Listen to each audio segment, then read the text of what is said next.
Karon mga anak, mag-discuss na ta kung unsaon paghimo sa inyuhang concept paper. So this is just an example of your concept paper. So sa first part sa inyuhang concept paper, inyuhang state iha ang background of the research.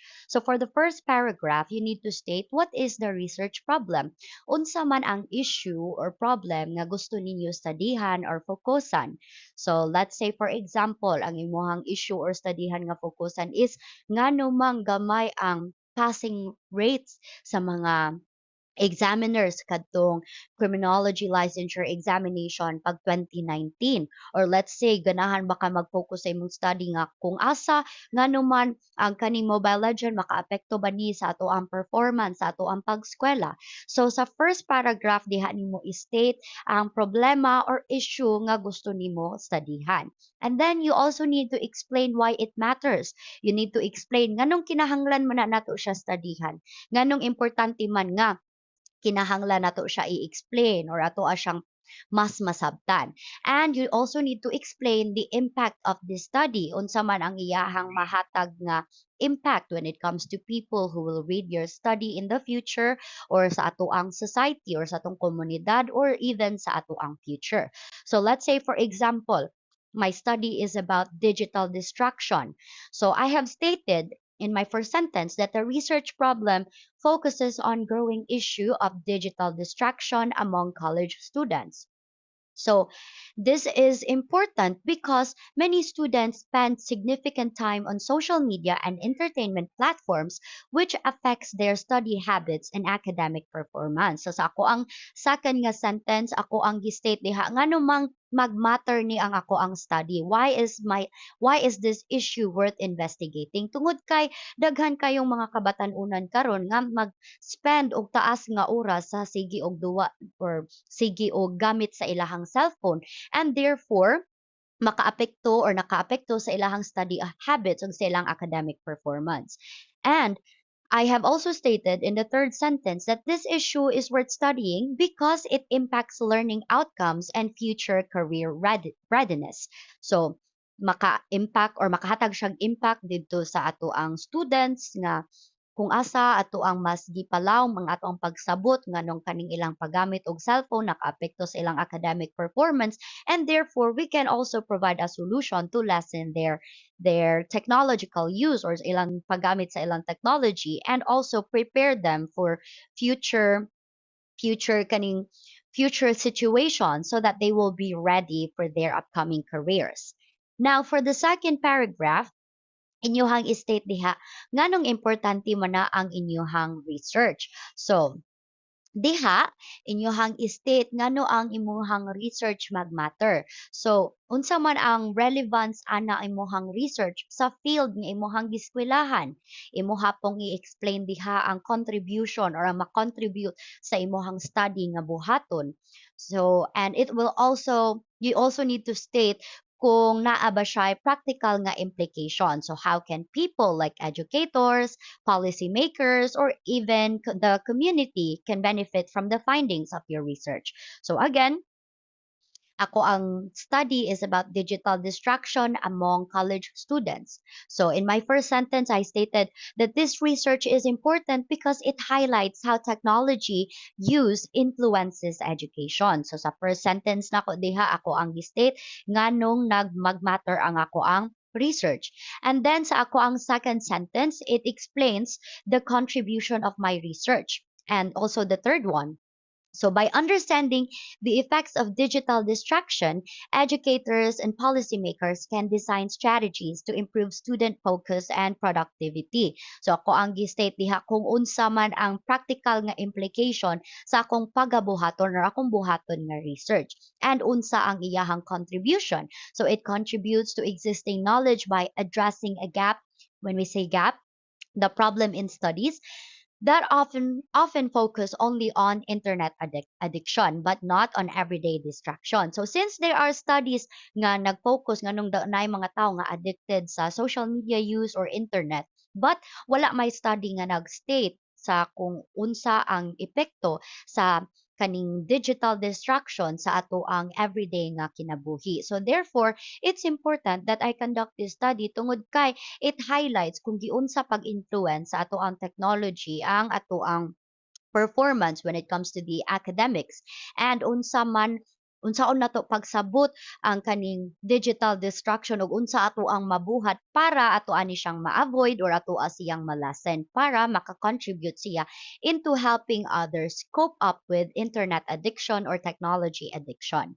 Next, for the third paragraph, you need to state what is the scope of the problem. So when we say the scope of the problem, imuhang i-identify ang scope. Unsa na ang scope? Is your problem global problem, national, regional, or just local? So kung mingon ka global, you will study this topic, but you will gather data from different parts of the world. Mingon kag national, you will study the same topic, but you will gather data from different parts of our country. And when you say regional, you will study the same topic, but you will gather data from different parts of the same region. And when we say local, so it of course, it will just be in the local setting. Pwede sa inyong eskwelahan lang, pwede sa inyong barangay lang, pwede sa inyong community lang. Now, it also shows the narrow focus. So imuhang state diha kung asa ra kutob ang imuhang study.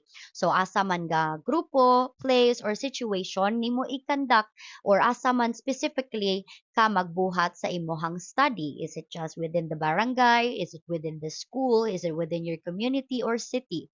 And it also lists the aspects. So what specific dimensions or factors will you look at? Unsa man ang mga butang nga imuhang studyhan? Is it kanibang load, kanibang cellphone nga permi nato magamit anytime and anywhere, kanibang time nga ato ang paggamit sa social media or sa technology, or kanibang pag-multitask nato nga mintas nag-study ta, magamit ang cellphone, and so on. So here I have stated that although the issue is both national and local in scope, which is true, it is a very big problem in the Philippines tungod kay daghan kayong mga kabatanunan karon nga addicted sa technology, social media use, and playing mobile games. And however, ako ang study will specifically focus on fourth-year criminology students at the Professional Academy of the Philippines in Naga City, Cebu. So therefore, akong gistate diha kung kinsara ako ang studyhan ug asa ra ko mag-conduct sa ako ang study. So the research will examine key factors. So mo ni siya ang kaning mga aspects or kaning mga variables or components nga ako ang studyhan, ang time nga gispend sa usa ka estudyante sa social media, ang ilahang pag-multitask during study hours, o ang impact sa ilang paggamit sa ilang technology or sa ilahang cellphones sa ilahang academics performance. So bali tolora ka components ang ako ang studyhan, mo ni ang time, ang ilahang pag-multitask ug ang ilahang academic performance. Kinsa akong studyhan ang mga first to fourth year criminology students sa Professional Academy of the Philippines. On the fourth paragraph, you need to explain the historical context of your study. So diha di mo state kung unsa ang history about sa imuhang problem or sa imuhang study nga gusto fokusan.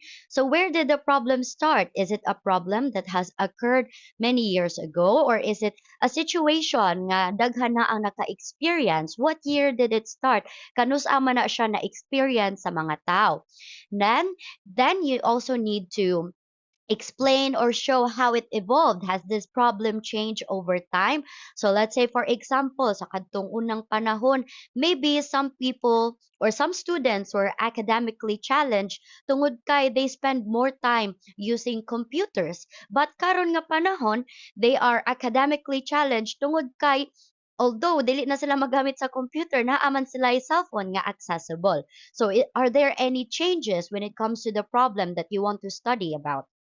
And also, you need to mention the past effort. So, kani ba problem or kani ba study na conduct na ba ni siya before?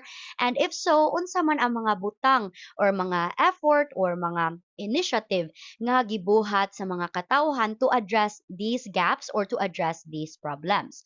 So, let's say for example, I have stated that the digital distraction has evolved with the rise of smartphones and high-speed internet. So sa una nga panahon, siguro dili pa kaayo kaning prevalent ang paggamit sa ato ang technology tungod kay wala pa kaayo yung cellphones nga touch screen or kaning smartphones. And tungod kay karon, dali naman kaayo ma-access ang internet with the use of our smartphones, and also we have high-speed data or high-speed internet.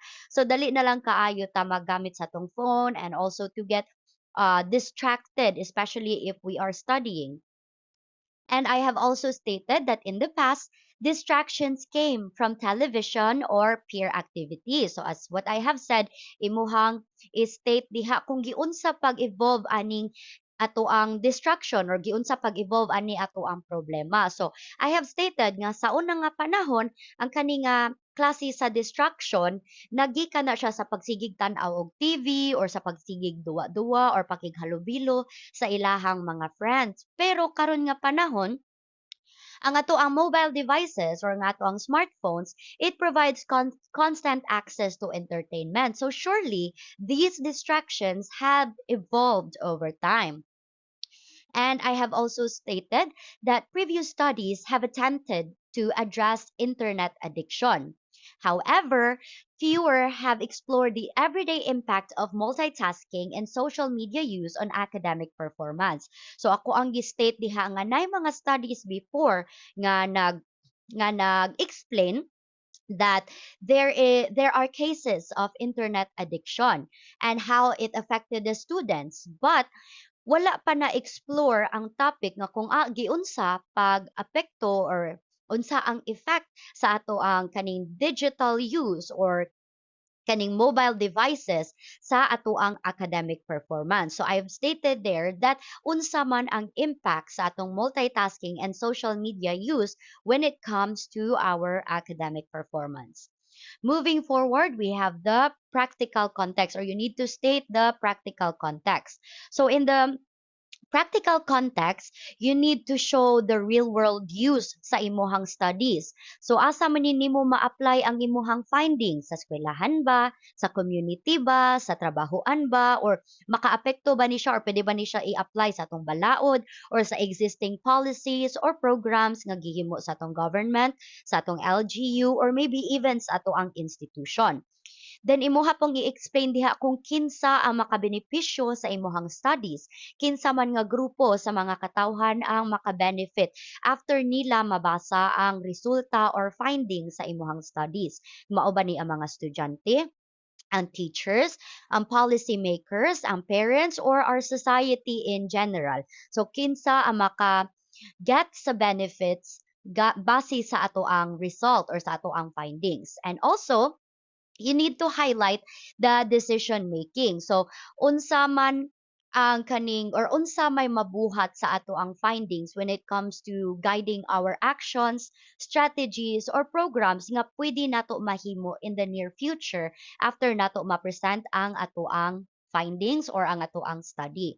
So, as always, or as what I have stated before, ang ako ang study is about digital distraction.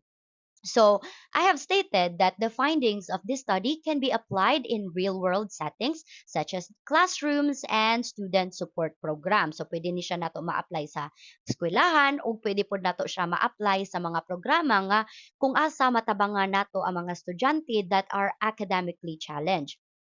And we can also use the result of my study or my findings to create digital literacy campaign. So, pwede na to siya mabasihan sa paghimo og mga programa para maka-educate ta sa mga estudyante about social media use.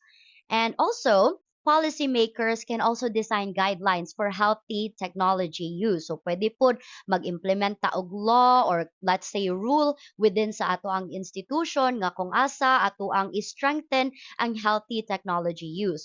And also, the parents and students themselves can benefit by learning strategies to balance study and leisure. So I have stated there, kinsa ang mga tao nga maka-further benefit sa ako ang study. So aside sa pwede na ko siya ma-apply sa classroom, ug sa mga programa nga i-implement sa eskwelahan, and also unsa ang ma-contribute sa akong study when it comes to making programs like the digital literacy campaigns or guidelines towards healthy technology use, makabenepisyo pod ang parents ug students para kuha sila og ideas ug makahimo sila og strategies para ilang mabalance ang study and leisure. Kanus ang time nga mag-study sila ug kanus ang time para magduwa sila or mag-relax sila.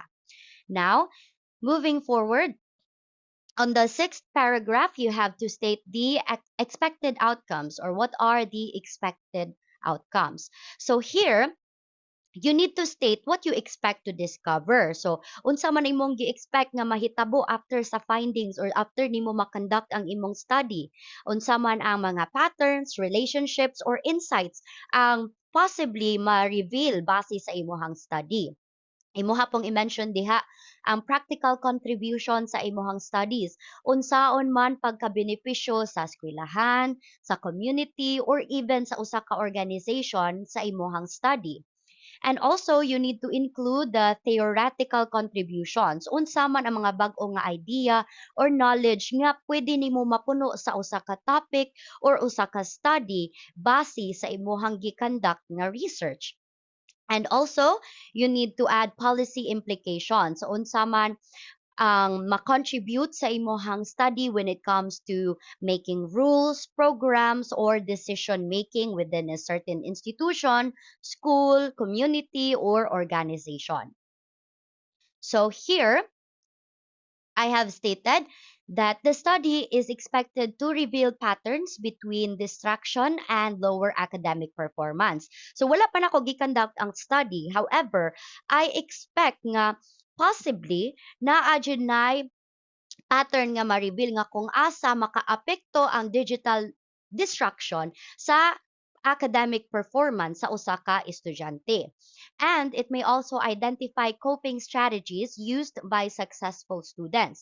So possibly, base sa ako ang research nga buhaton, pwede di ay siya maka-identify og lain-lain nga strategy or lain-lain nga actions nga kung asa ang kaning mga estudyante even though they use their mobile devices, pwede di ay nga masuccessful gihapon sila when it comes to their academics and giunsa man na nila nga mabalance ang ilahang leisure time and ang ilahang study time. And here, I have stated that the contributions will include practical recommendations for schools. So, at the end of my research, I can recommend unsa may maayo nga mga polisiya, unsa may mga maayo nga suggestions nga pwede mabuhat sa usa ka eskwelahan. And also, it will provide theoretical insights into student behavior. So we will understand more about the behavior of students and also some possible policy suggestions for regulating technology use in education. So pwede po di ay ko after sa akong study, basin makakandak ko or makaprovide ko og recommendation nga kung asa ato ang ma-regulate ang paggamit sa ato ang technology and sa pagbalance sa ato ang paggamit sa technology o sa ato ang pag-study. Okay? Now, moving forward, on the seventh paragraph, you have to state who is the target audience. So, of course, you are making your research. Dapat naapod kay expected nga audience. So, kinsa man ang imong audience or kinsa man ni ang mga readers nga expected nimo nga mubasa sa imong study. So, you need to identify the audience.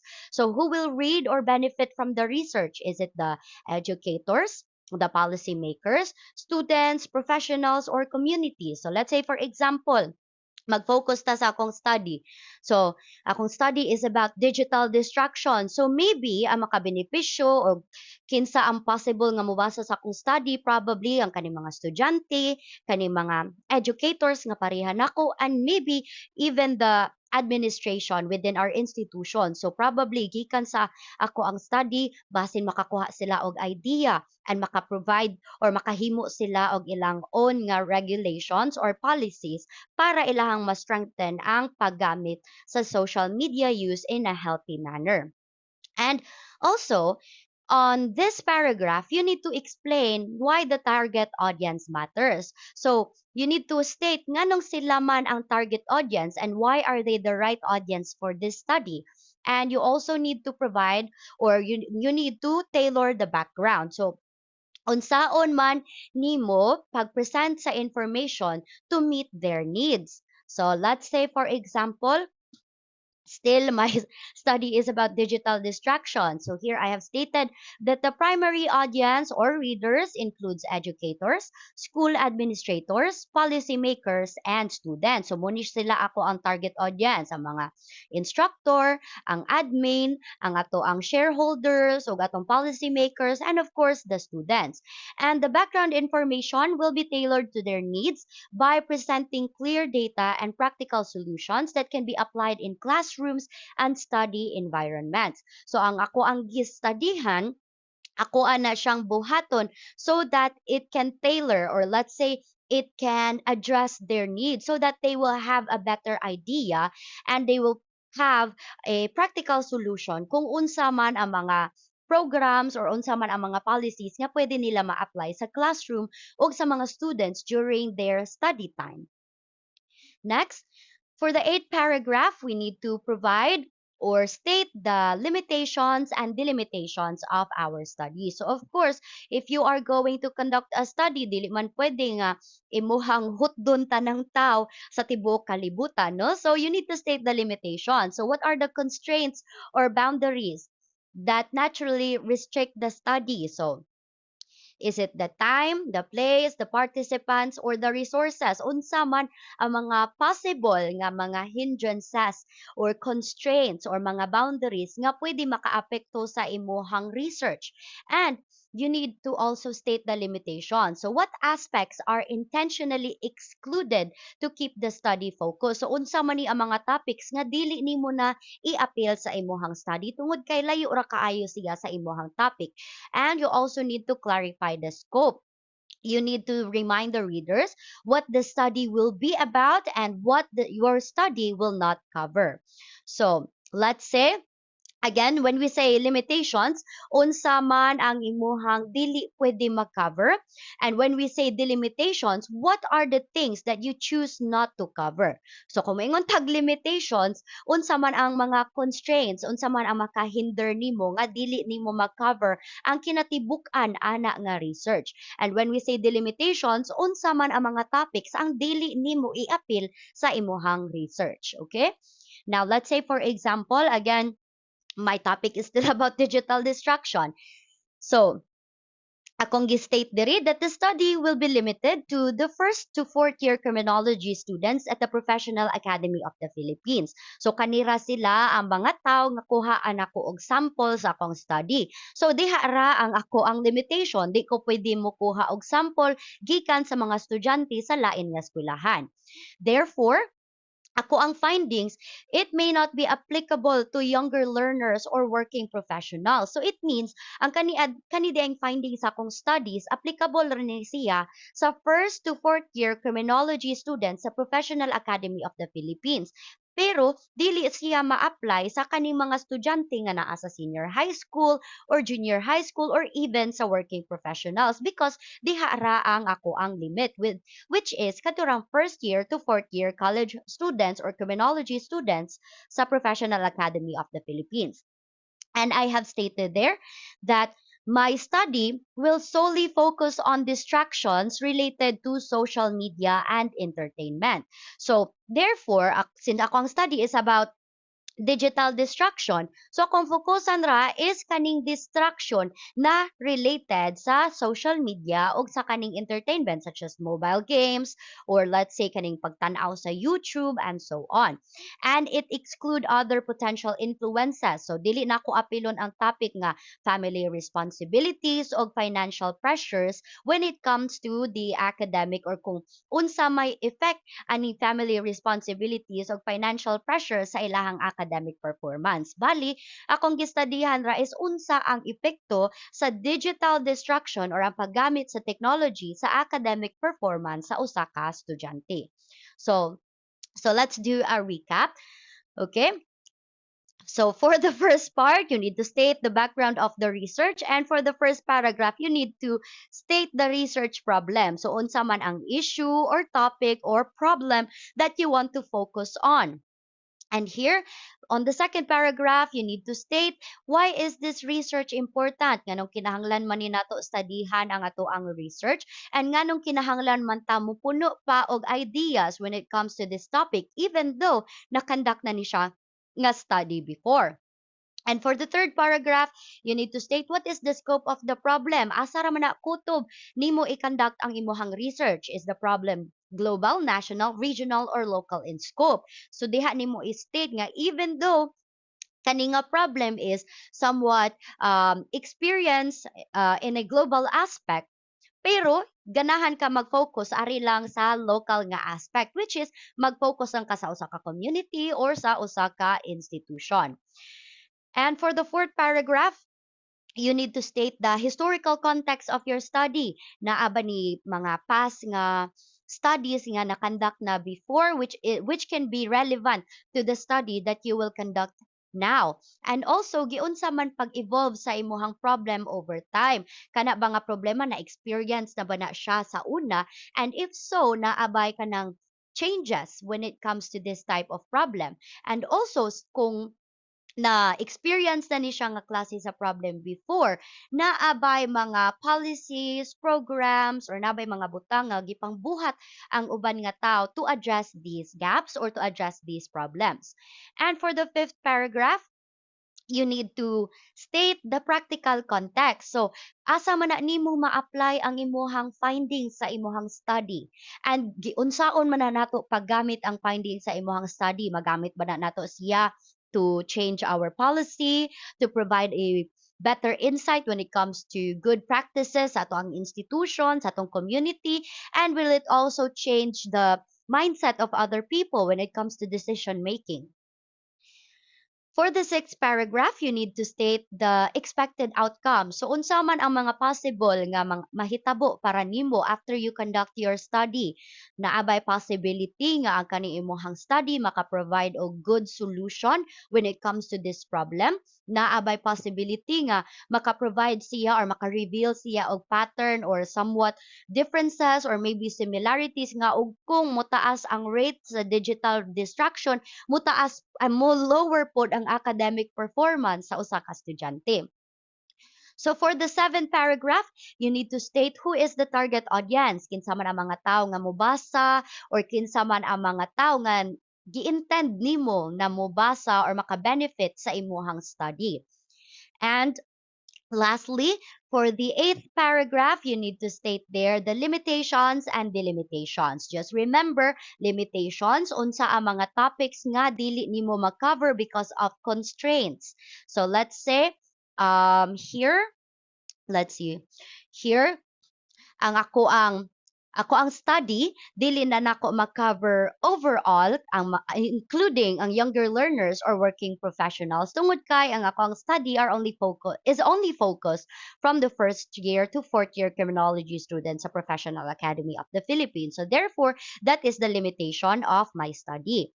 Now, when we say the limitation, muna siya ang imong gi-choose to exclude from your study tungod kay layo na kaayo siya sa imong study. So if your study is about digital distraction, so dili na nimo apilan og study ang kaning family responsibilities or financial pressures and their effects when it comes to the academic performance of the students. So hopefully that is understandable for all of you guys. Moving forward to the next part, we have the literature review. So in this section, you should provide a theoretical basis and supporting material for your chosen subject. So sa diri nga part, you have to state kung unsa man ang mga books, articles, and studies ang nabuhat na before that are related to your subject or to your study or to your research. And you use those literatures or let's say those books, articles, and studies to explain the ideas behind sa imuhang research and how they are related. And it also shows what's already known. So far, unsa man ang mga nahibaw-an na sa mga tao about digital distraction or about a certain topic that you want to study on. And you also need to point out what's missing. So, unsa man ni nga mga topics ang wala pa na-address sa uban nga mga authors so that your study can fill the gap. So, think of it as a what others said section. Okay, it's like building your research on top of their work. So let's say some people already conducted their research on this field, but you have read their study and you have found, or you found some gaps in those studies. So therefore you want to add more ideas or more insights in that study. So bali magkuha ka og basis sa imong study sa gibuhat nga research sa uban. So you have to state some articles, some books and studies nga gikandak na before or sa una. Okay? Next, we also have the problem and goals. So you need to state the problem and your goals. So here you need to describe the overall problems, including the research questions and objectives. You need to state your research's unique and original aspects, concentrate on providing and clearly discussing your goals towards the problem. So to put it simply, no, you need to state what is the problem. So unsa man nga issue or topic ang gusto nimong studyhan. So it's more of like balik-balik no from the background. So you will just get some insight from your background and then you need to change it or twist it a little bit sa kaninga part. And then unsa man ang mga questions nga gusto nimo ipangutana, what are the things that you want to find out? Is it to ask if digital distraction really affects the student's academic performance and so on? And what are your goals? You need to state your goals. Unsa man imong gihope nga ma-achieve after sa imong study, and what makes your study special? Ganong lahi man imong study sa study nga gikandak na sa uban. So to put it simply, sa problem and goals nga part, you need to point out what is the issue or what's wrong. And you need to indicate the questions. What do you want to know? And you need to state your goals. What do you want to achieve or what do you want to find out? And lastly, you need to state why is your study new or special, or how will it contribute to the existing studies? Okay? Next, we have the methodology. So kaning part in methodology, it says here that you need to provide a data analysis system to be utilized, data collecting method, tools to be used, and research participants in this section. So sa diri nga part, you need to state how you will study the problem. So unsaon man nimo pag-conduct ang imuhang research. Unsa man ang research design ang gusto nimo i-employ. Is it quantitative or is it qualitative? Unsa man ang imuhang buhaton to collect your data. Are you going to use a survey? Are you going to use an interview method? Are you going to use a questionnaire method or questionnaire nga kaning part or activity so that you can gather data? And how will you collect data? So, are you going to ask the students about social media use, multitasking, and grades? So, if you're going to focus on that, then surely you can use the survey and questionnaire. And here, unsa man ang tools nga imuhang gamiton. So, for me, it's digital distraction. And I want to see how social media use, multitasking can affect a person or a student's grades. So, I will use math or statistics to check the results. So, therefore, ang ako ang research design di ay is quantitative. And you also need to state kinsa man imuhang studyhan. So you need to state pila man ang number sa students ang imong studyhan. Is it limited to only 100 criminology students or 300 criminology students? And you also need to state unsaon nimo pag-analyze sa imong study. Are you going to analyze it by looking for patterns, which is the correlation method, or are you going to test how strong the effects are? So are you going to use the chi-square test and so on? Now, to put it simply, sa methodology, you need to state the design. Unsaon nimo pag-conduct ang imong study, unsa ang imong kaning research design. Is it quantitative or is it qualitative? In data, unsaon nimo pag-collect ang imong data? Is it through survey questionnaires or is it through interview and so on? And also, unsa man nga tools ang imuhang gamiton, unsa man ang imong pamaagi sa pag-analyze sa imuhang data. Participants kinsa man ang imong studyhan, and analysis unsaon nimo pagtan-aw sa resulta sa imuhang study. So also, we have the different types of data collection. So, for primary data collection, ikaw mismo ang mo collect sa imuhang information or data nga gusto mahibaw-an. So, you can conduct a primary data collection through surveys and questionnaires. You can conduct primary data collection through interviews, observation, experiments, or focus group discussion. And you can also conduct a secondary data collection. So you will use data or information that is already available by reviewing documents or literatures, or let's say diving into online databases, or let's say you will study the other existing studies. Okay, so when we say primary, ikaw mismo ang mukuha sa information, and for secondary, magborrow ka og information from the other existing studies. So hopefully you have understood that part. Now just a quick recap sa ato ang literature review. Diha nimo state ang mga existing studies nga related sa imuhang study. The problem and your goals, unsa man ang imuhang problem nga studyhan og fokusan, ug unsa man ang imong gusto nga ma-achieve after ka mag-conduct sa imuhang study.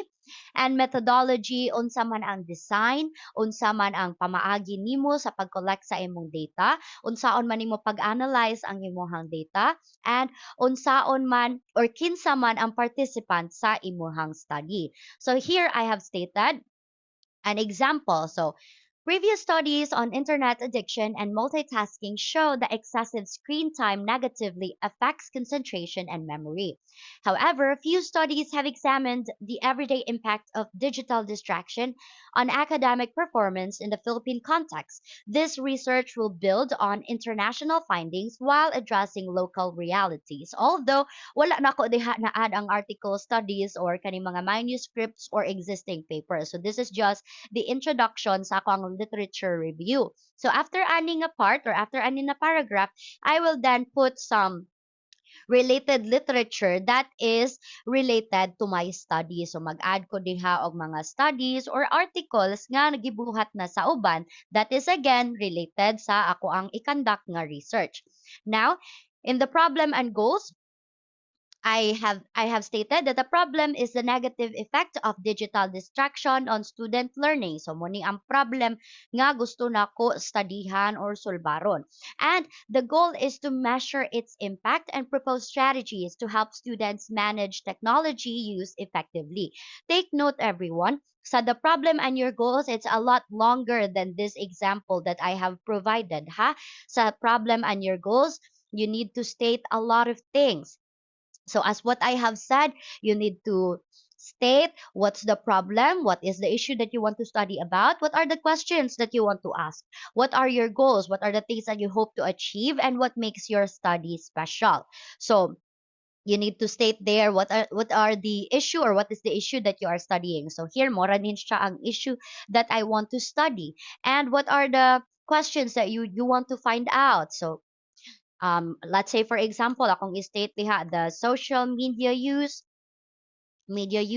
affect the academic performance of the student. Another question, does let's see, no, how many hours does an average student spend using their mobile devices? So, state na ko diha or mag-provide ko og examples sa mga questions nga gusto nako ipangutana. But take note everyone, I'm using a quantitative design, okay? Or research design. So therefore, kani sila or ang mga questions diri nga part should only be answerable by yes or no so that we can measure it or we can see the average by numbers, okay? Next, we also have the methodology. So take note sa methodology, unsa man ni ang imuhang pamaagi sa pag-collect sa imong data. What is your research design? Is it quantitative or is it qualitative?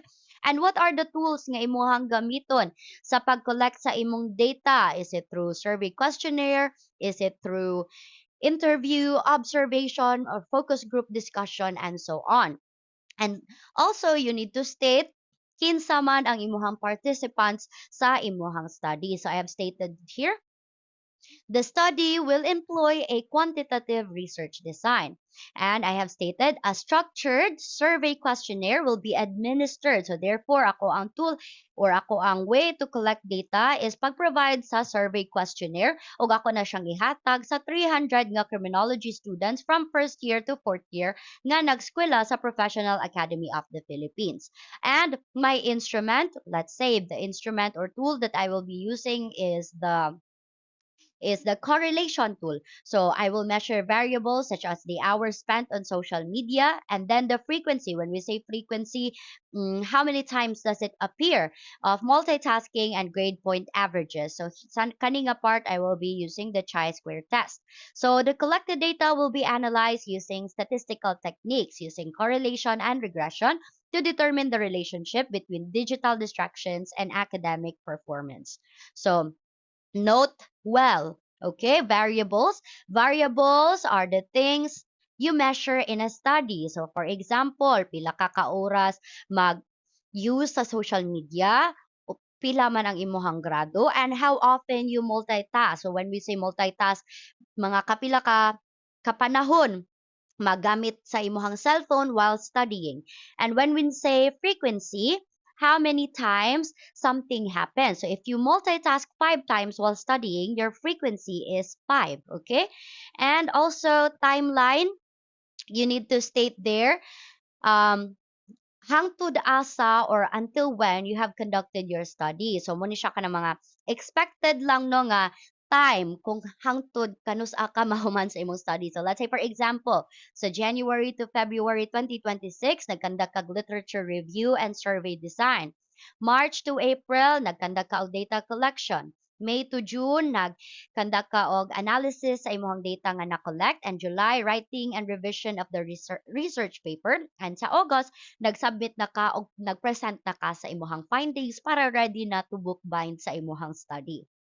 And also, you need to state the references sa imuhang related literature. And dapat ang imong references should be in APA format. Okay, let me just check if I have that one here.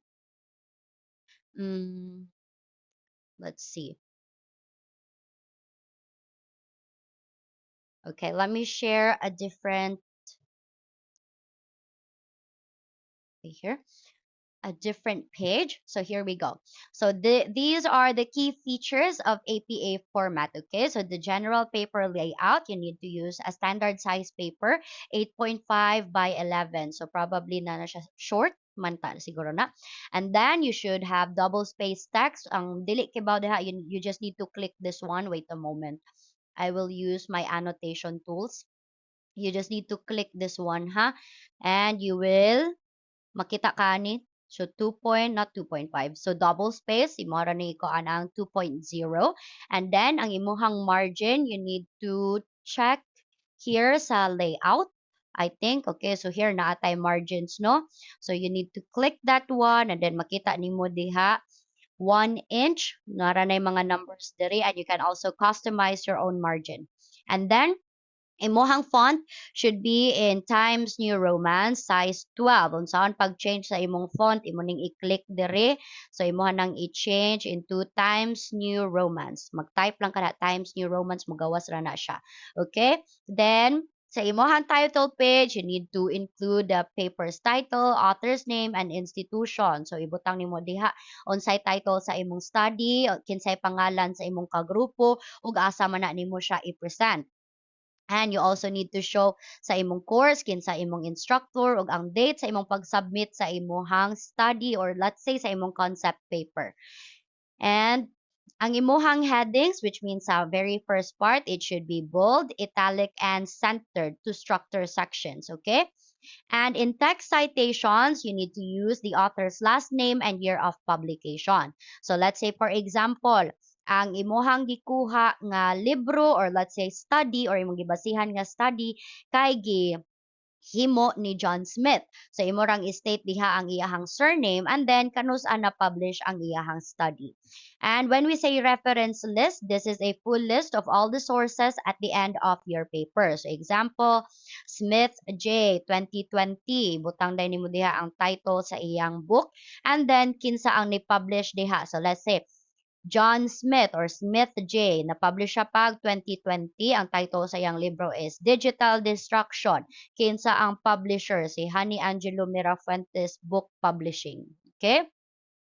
Next, you need to use respectful and inclusive wording when describing people or groups, okay? So avoid using biases. And here we have the difference between citations and quotations. So if you quote a book, if it's within a paragraph or in text, mura nimong buhaton, last name and then date, or not the date, the year sa pag-publish sa study. But if you will put that in the reference list, ibutang nimo diha last name and then initial sa first name, year nga na-publish, unsay pangalan sa libro, and kinsa ang ni-publish sa libro. Okay? So, also, when you quote in APA format, so if gamay lang nga quotation ang imong gikuha sa usa ka article, so you will just put the quote inside quotation marks and include the author, year, and page number. So example, Smith 2020 said, group study improves learning. Yan, magbutang din kag open and close parenthesis asa nga page na nimo nakita, page 15. If it's, excuse me, if it's a long quote, which is 40 words or more, you need to write the quote in a separate block of text indented without quotation marks. So let's say, si Smith gihapon ang imong gikuhaan sa imuhang kaning related literature or sa imuhang gikuhaan og quotation. So butang nimo diha si Smith and then the year nga na-publish ang libro, explained, and then you need to use this one.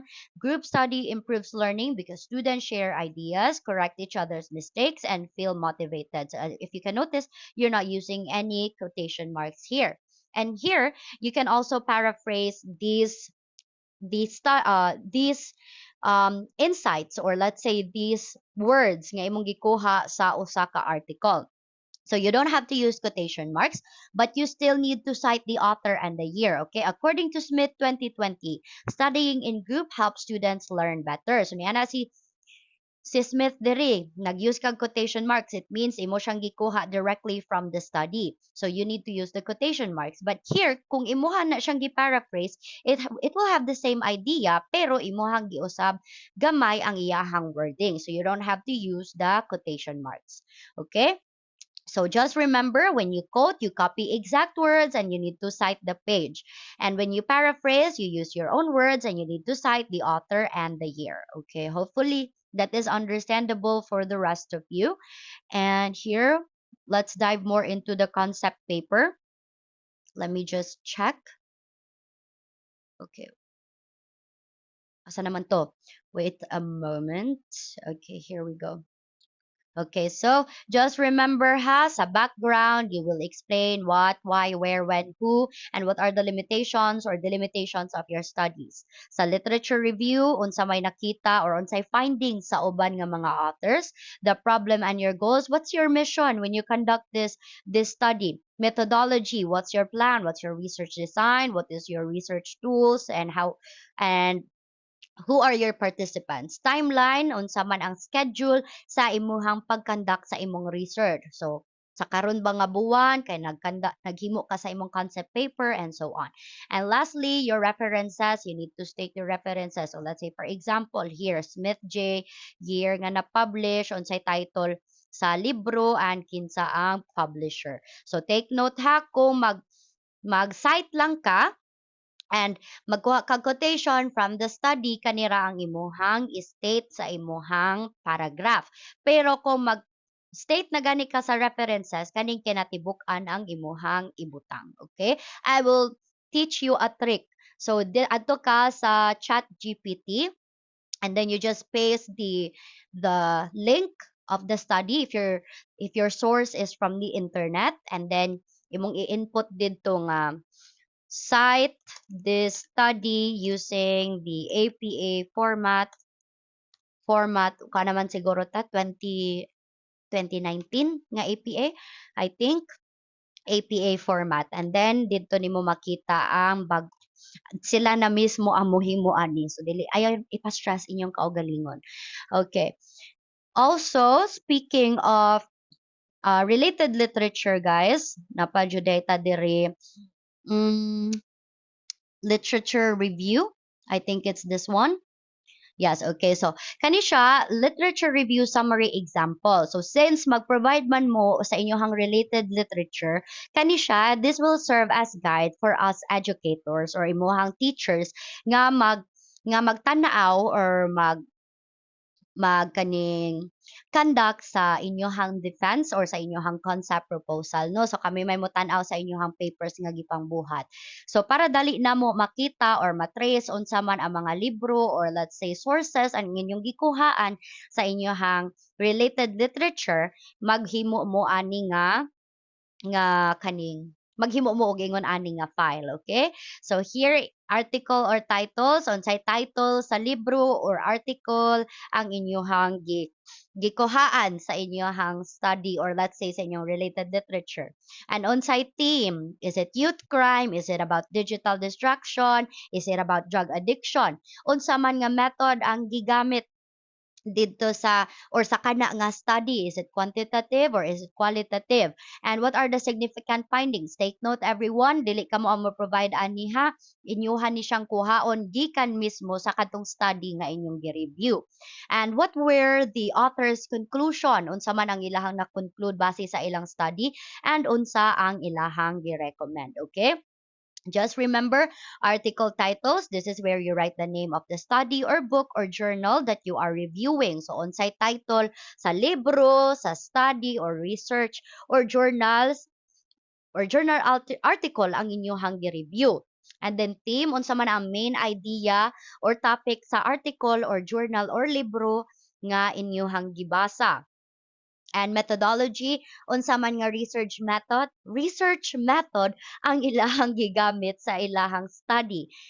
And here, unsa man ang ilahang significant findings, unsa ilang nakita after sa ilahang study, and conclusion, unsa man ang ilahang na-conclude or the overall meaning of the findings of their study, and unsa ang ilahang recommendation. So the easiest way to remember title, unsay gistudyhan, theme, what is the main focus, methodology, how was the study or how was the study conducted, findings, what did they discover, conclusion, what do their findings mean, and recommendation, what did they say to do next. Okay, so you need to make this one aside from your concept paper. So dapat duha ang inyong i-pass nako, you need to pass the concept paper and you need to pass the literature review or literature review summary.